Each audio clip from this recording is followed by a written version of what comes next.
Amén, amados. Muy buenos días. Dios les bendiga a aquellos que se han ido incorporando.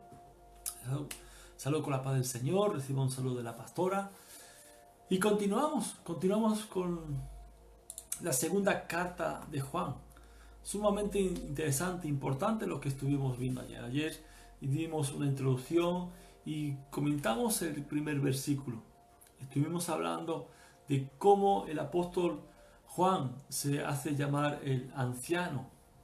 Y vimos que podía ser por la edad avanzada que él tenía, o bien porque era uno de los cargos que él mantenía en la iglesia. Y esta carta, igual que la primera carta de Juan, era dirigida a la elegida, a la iglesia en general. Y bien podemos tomar esas cartas para nosotros hoy día, para la iglesia en la actualidad. Porque son cartas que enseñan, son cartas que instruyen a la iglesia a un camino correcto. Sabemos que en aquel tiempo, igual que hoy, había falsos profetas. Y de igual manera exhorta a que comprobemos los espíritus, a que sepamos discernir. ¿Por qué? Porque en aquel tiempo, en el contexto de aquel tiempo, vimos ayer que habían filosofías que querían ser introducidas en la iglesia. La filosofía del gnosticismo, que venía a hacer del conocimiento, quería traer las costumbres, traer la filosofía, el pensamiento del mundo dentro de la iglesia. Y el apóstol Pablo corrige, el apóstol Pablo exhorta a que esos hermanos, llamados hermanos, que comenzaron a crear problemas dentro de la iglesia, divisiones, contiendas, queriendo traer falsas doctrinas, eran invitados a salir de la congregación y que la iglesia se guardara de escuchar. Entonces vemos que estos mensajeros, estos hombres que iban de iglesia en iglesia impartiendo esas enseñanzas del gnosticismo, en el cual hablaba de que el cuerpo y las mentes necesitaban ser liberadas a través de un conocimiento, pero que ese conocimiento solamente era para unos cuantos, unos privilegiados, en el cual tenía revelación. Y ella hablaba un poco hablaba un poco de lo que es este gnosticismo, de algo así como de sueño, algo así como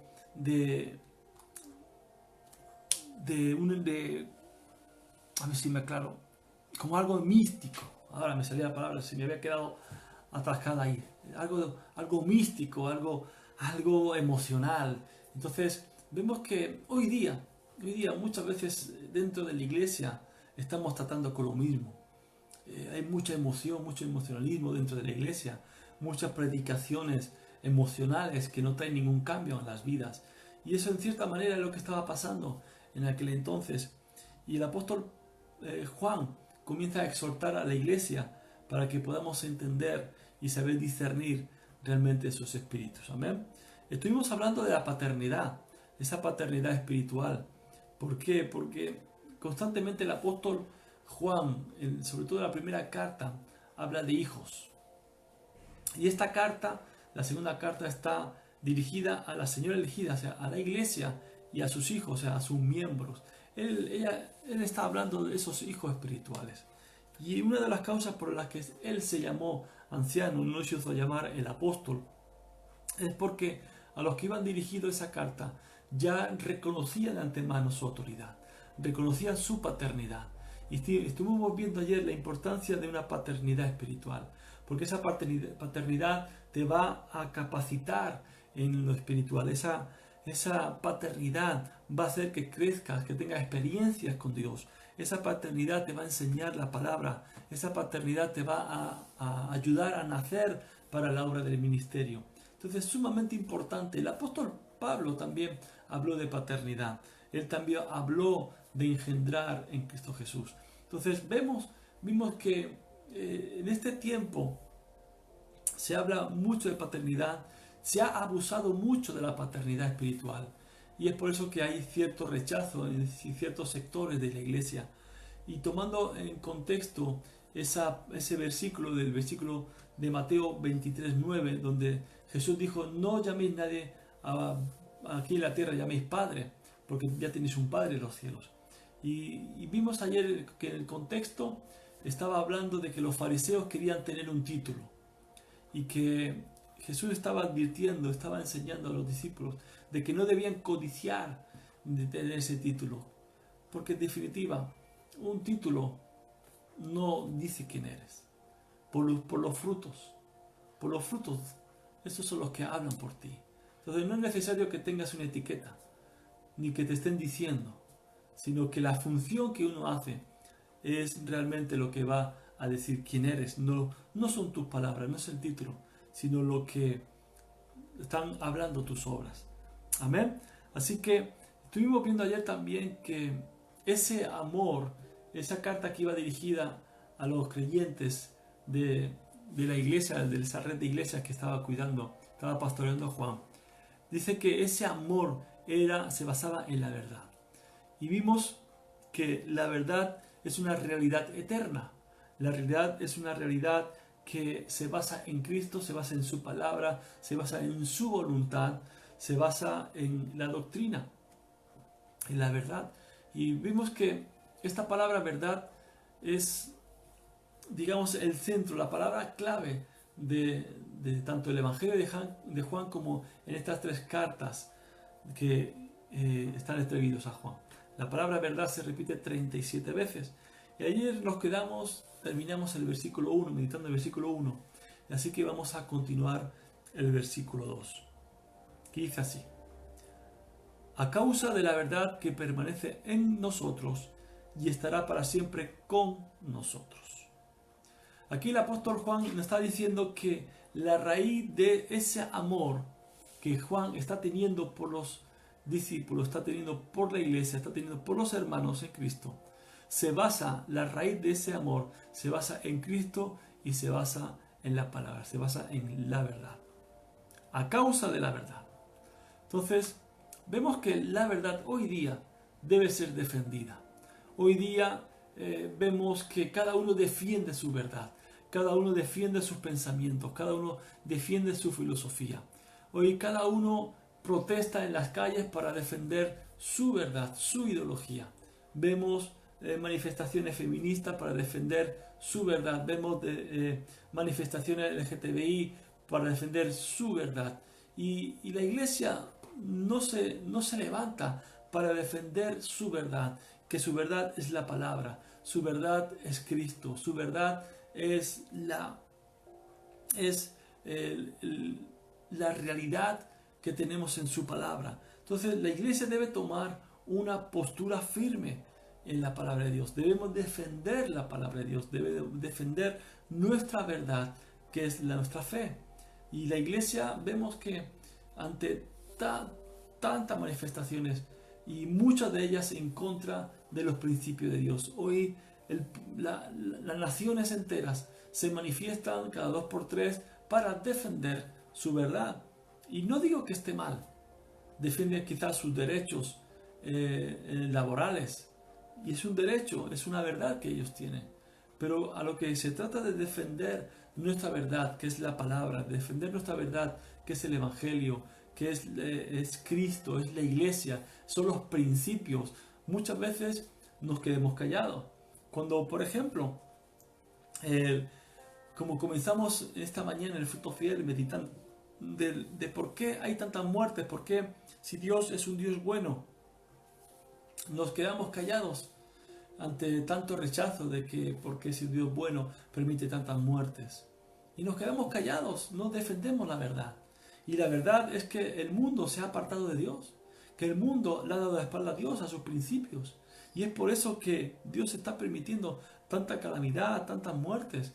Pero no hablan, simplemente hablan de la muerte del COVID-19, hablan de la muerte de esta pandemia, pero no están hablando de los 15 millones de asesinatos cometidos en los abortos que llevamos en estos 5 meses de año.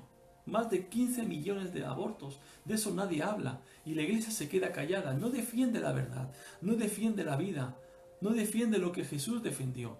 No defiende lo que Jesús nos dejó estipulado en su palabra, que es defender la verdad, defender la vida. Y es aquí donde muchas veces nos quedamos callados. Entonces tenemos que entender y tenemos que abrir nuestra boca para defender nuestra postura, la postura de la palabra de Dios. Tomar esa posición a favor de la verdad. Vemos también que la verdad es transversada. La verdad muchas veces es de gente tratando de aparentar que son sabios, tratando de aparentar que son ingeniosas y no se expresan con claridad. Vienen a traer, hablar con rodeos, no son transparentes, utilizan muchas retóricas, utilizan muchos ejemplos que nada tienen que ver, trayendo confusión. Y vemos que la verdad necesita ser restaurada en nuestras bocas. La palabra de Dios nos insta a que podamos ser claros a expresar la verdad. Necesitamos hablar sin temor, necesitamos hablar sin vergüenza. Así que cuando usted se sienta atacado por, sobre todo los incrédulos, los no creyentes, a esta realidad que estamos viviendo, usted pueda defender la verdad que es Cristo. Usted pueda defender con la palabra, sin temor, sin avergonzarte, porque sabemos que Dios es justo. En Proverbios capítulo 23, verso 23, nos dice la palabra: compra la verdad y no la vendas. Y hoy día se vende la verdad. Hoy día se está vendiendo los principios. Hoy día se está vendiendo aún mismo por la iglesia. Se vende a las modas de este siglo. Cuando el apóstol Pablo nos habla en Romanos capítulo 12, verso 2, de que no debemos conformarnos a este siglo, sino que debemos transformar nuestra mente, transformar nuestros pensamientos. Está hablando de no acomodarnos a las modas, a las filosofías de este tiempo. Y como hablamos ayer, permitimos que el mundo entre a la iglesia, en lugar de que la iglesia impacte el mundo. ¿Por qué? Porque la iglesia está vendiendo la verdad. Hoy día hay tantas enseñanzas en internet, como le vengo diciendo en este último tiempo. Como dijo nuestro apóstol Alberto, diciendo de que hay tantas profecías en internet y tantas profetadas en internet, porque se vende la verdad. No hay gente que se ha vuelto un profesional del altar, no un profesional en el buen sentido de la palabra, de la intimidad con Dios, de tener revelación con Dios. Escuche, la intimidad con Dios es la atmósfera de la revelación. Hoy día no hay revelación, hoy día lo que hay es internet. Y la gente toma internet de cualquier cosa y habla cualquier cosa sin escudriñar la escritura, sin ver los contextos, sin ver realmente que esté alineado con la palabra del Señor, y en lugar de una verdad están diciendo una mentira. Y lo peor de todo es que muchas veces ni lo saben ellos. Y lo peor y más vergonzoso es que sí lo saben y aún así lo hacen para conveniencia propia, para sacar beneficio, por dinero, por fama. Lo que nos encontramos en el jardín del Edén, lo encontramos hoy día. Por tanto, usted, iglesia, amado hermano y hermana, usted tiene que defender la verdad. Que una opinión, que una postura tenga mucho reconocimiento no significa que sea verdad. Y muchas veces damos como verdad algo que no lo es. Algo porque se ha estado corriendo la voz. Por ejemplo, en este tiempo de los bulos, de los fake news a causa del coronavirus, de que si tomas tal medicamento vas a estar protegido, que vas a ser inmune al COVID-19, que si te tomas este remedio, que si usas de tal manera. Y hay tantas noticias que se corren, que se están pasando de boca en boca, a través de mensajes, a través de las redes sociales, y lo dan por hecho, lo dan por bueno, cuando realmente es una mentira, es algo que no funciona, pero se da por bueno. Y esa opinión, esa postura que tiene mucho reconocimiento no significa que sea verdad. Entonces tenemos que asegurarnos que realmente estemos alineados con la verdad, y la verdad es Cristo. Dice este mismo versículo: a causa de la verdad que permanece en nosotros. Y y a nosotros, a usted y a mí que hemos recibido la palabra, que hemos recibido el Evangelio y que hemos sido bautizados, permanecemos en esa verdad. Y esa verdad no es otra cosa que Jesús, esa verdad no es otra cosa que su palabra. Si nos vamos a la Escritura, en Hechos capítulo 2, versos 41 y 42, lo que conocemos como los 4 pilares fundamentales de la iglesia, nos dice estos versículos que aquellos que recibieron a Cristo, que recibieron la palabra y fueron bautizados, dice que se añadieron en aquel día como 3.000 personas. Y el verso 42 dice, y perseveraban en la doctrina de los apóstoles, en la comunión unos con otros, en el partimiento del pan y en las oraciones. Y aquí vemos un ejemplo a seguir de la iglesia primitiva. Este ejemplo que nos dejó incluye amar a nuestros hermanos. La comunión unos con otros. Entonces no podemos separar la iglesia, no podemos separar lo que Dios nos dijo, no podemos separar el amor que tenemos a Dios, el amor que tenemos por su palabra, no lo podemos separar del amor que podemos tener o no tener por los hermanos. Tiene que ir todo en conjunto.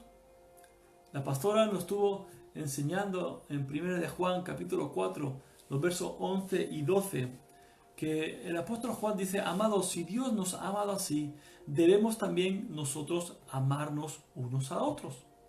Nadie ha visto jamás a Dios. Si nos amamos unos a otros, Dios permanece en nosotros. Entonces vemos que no podemos separar ese amor. Así como Dios nos amó, debemos amarnos los unos a los otros. ¿Para qué? Para que ese amor, para que Dios permanezca en nosotros. Y dice en este mismo capítulo 4, verso 21, que el que ama a Dios, ame también a su hermano. Y la pastora estuvo ministrando, decía, qué difícil es amar a este hermano. Qué difícil es amar a aquel hermano que se nos atraganta. Aquí el mandamiento que nos está dando Dios es que debe ser un amor completo. Es todo o nada.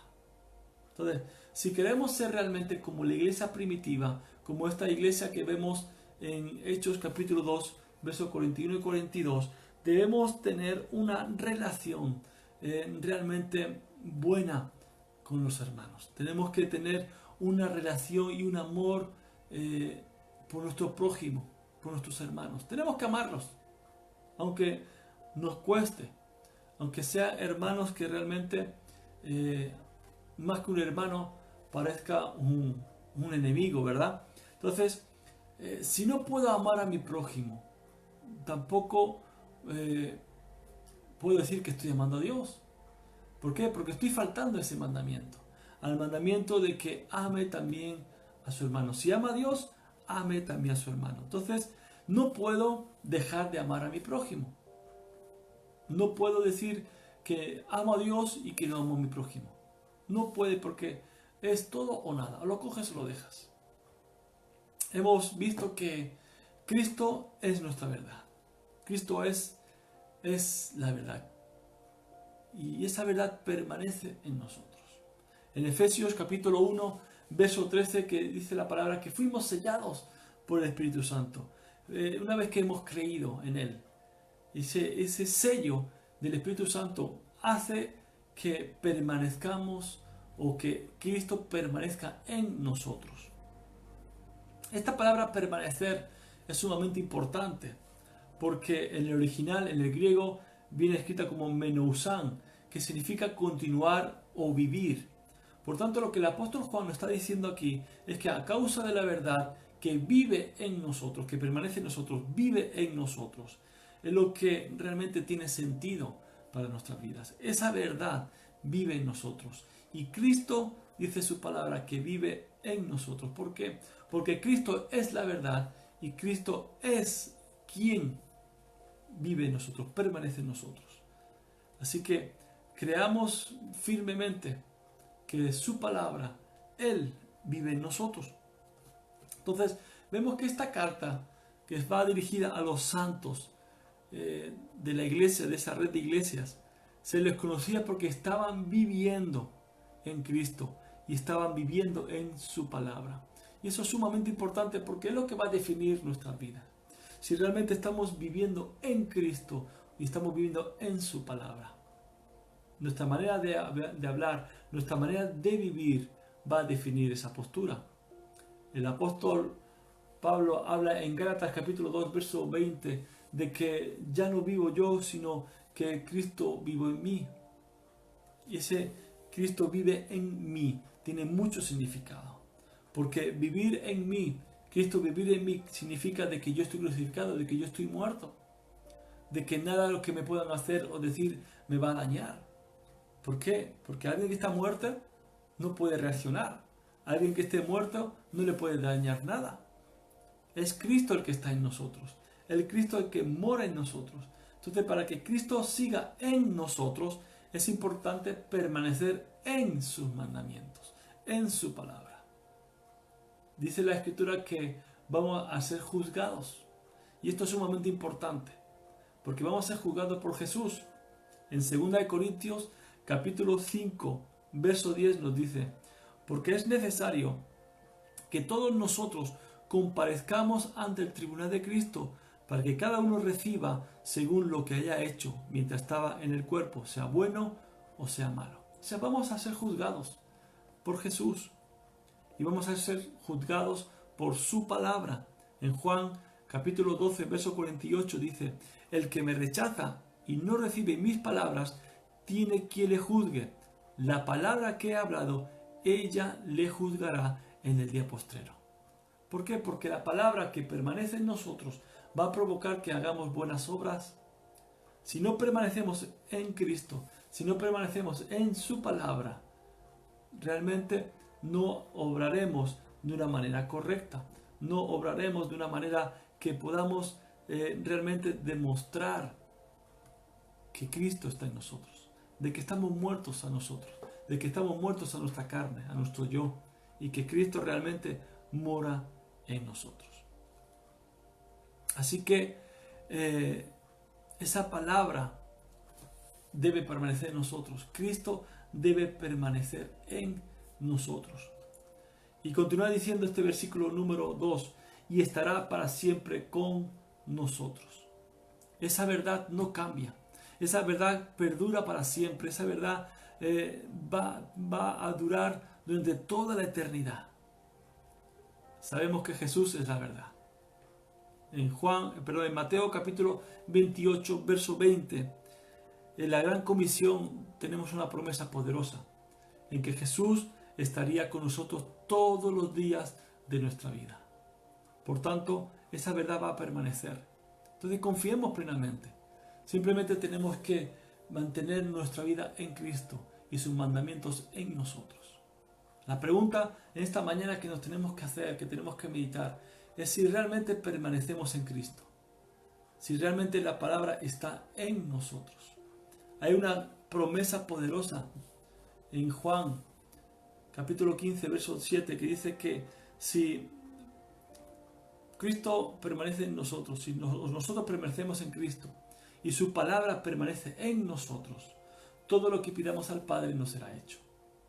Y es algo poderoso saber que podemos obtener cualquier cosa del Padre porque su palabra permanece en nosotros. Y permanecer en nosotros su palabra habla de vivir una vida correcta, habla de vivir una vida en santidad, habla de vivir una vida consagrada para Dios, apartados de todo aquello que nos hace dar la espalda a los principios de Dios. Vivir en Cristo, morar en Cristo, y que la palabra viva en nosotros, permanezca en nosotros, es sumamente importante para mantener una vida correcta delante del Señor. El versículo 3 continúa diciendo: sea con vosotros gracia, misericordia y paz de Dios Padre y del Señor Jesucristo, Hijo del Padre, en verdad y en amor. Sea con vosotros gracia, misericordia y paz. Vimos en la primera carta de Juan, en el capítulo 4, verso 8, que nos dice: el que no ama no ha conocido a Dios, porque Dios es amor. Entonces vemos aquí que este es un atributo de la naturaleza de Dios. Dios es amor. Antes de que existiera cualquier cosa, Dios ya era amor. Entonces lo interesante es que el amor de Dios nunca salva a un pecador. Fíjese, el amor de Dios no salva. El amor de Dios impulsó a Dios a mostrar la misericordia y la gracia. Ahora, ¿cuál es la diferencia entre misericordia y la gracia? Misericordia es el castigo merecido y que no recibimos. Vuelvo a repetir, la misericordia es el castigo que merecemos, pero que no recibimos. Dios tiene misericordia de nosotros. Entonces la misericordia vemos aquí que tampoco salva. La gracia, ¿qué es la gracia? La gracia es el regalo inmerecido que recibimos. Esta gracia, este regalo llega por medio de la fe y la aceptación del sacrificio de nuestro Señor Jesucristo en la cruz del Calvario por toda la humanidad. Entonces, la gracia, eso es lo que salva. Vemos que el amor no salva, sino que impulsa a que Dios muestre su misericordia, muestre su gracia para nosotros. La misericordia tampoco salva, lo que salva es la gracia y es la fe en esa gracia.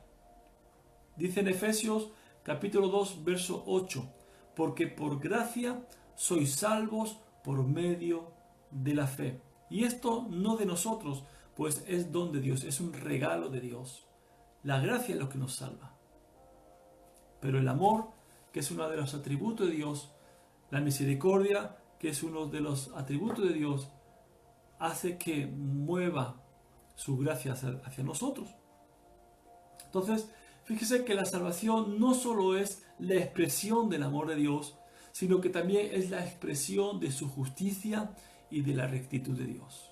Vuelvo a repetir, la salvación no solamente es una expresión del amor de Dios, sino que también es la expresión de la justicia y de la rectitud de Dios. Usted y yo no somos aptos para ir al cielo. Eso tenemos que tenerlo claro. ¿Por qué? Porque somos santos tratando de no pecar. Alcanzamos esa justicia, alcanzamos esa santidad a través de la cruz del Calvario. Pero no somos aptos si no llega a ser por la gracia de Dios derramada sobre nuestras vidas. Estamos apartados, estamos alejados de Él. Simplemente es su gracia que nos acepta a estar delante de Él.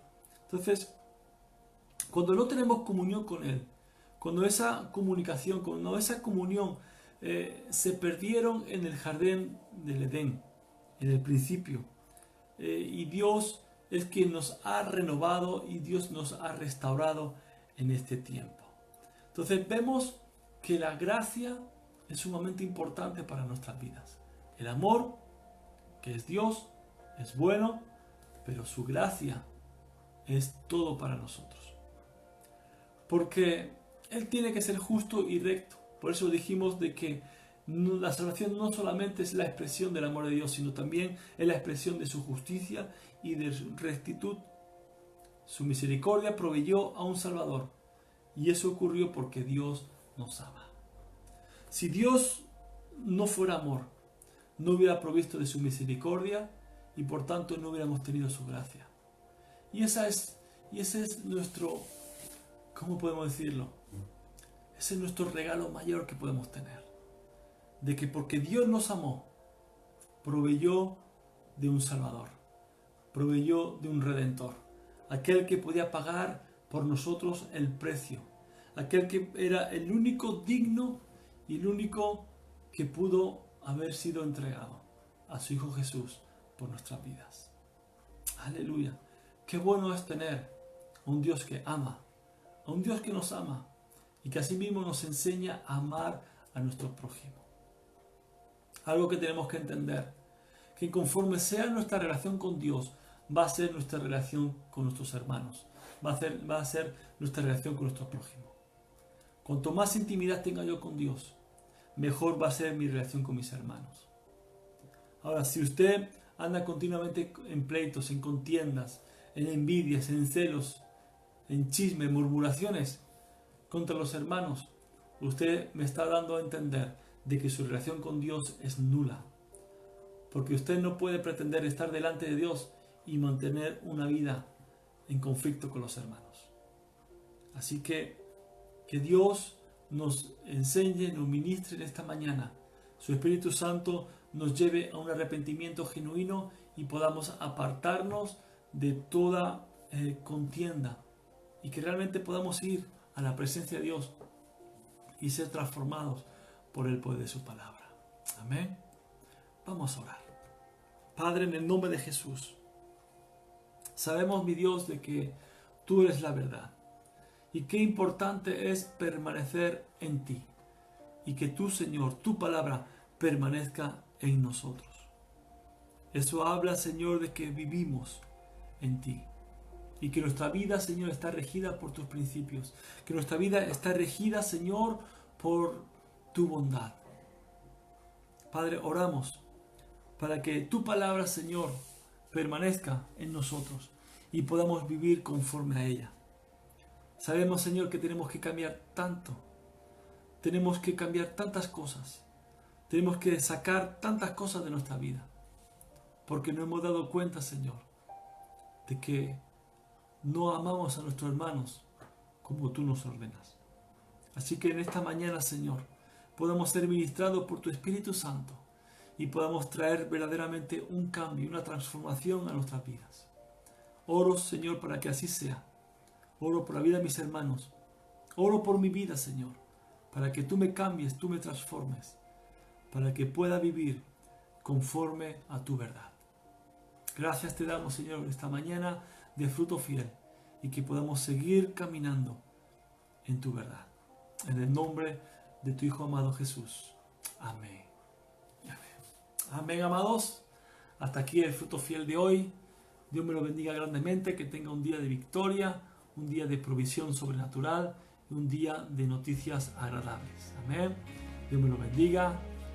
Shalom.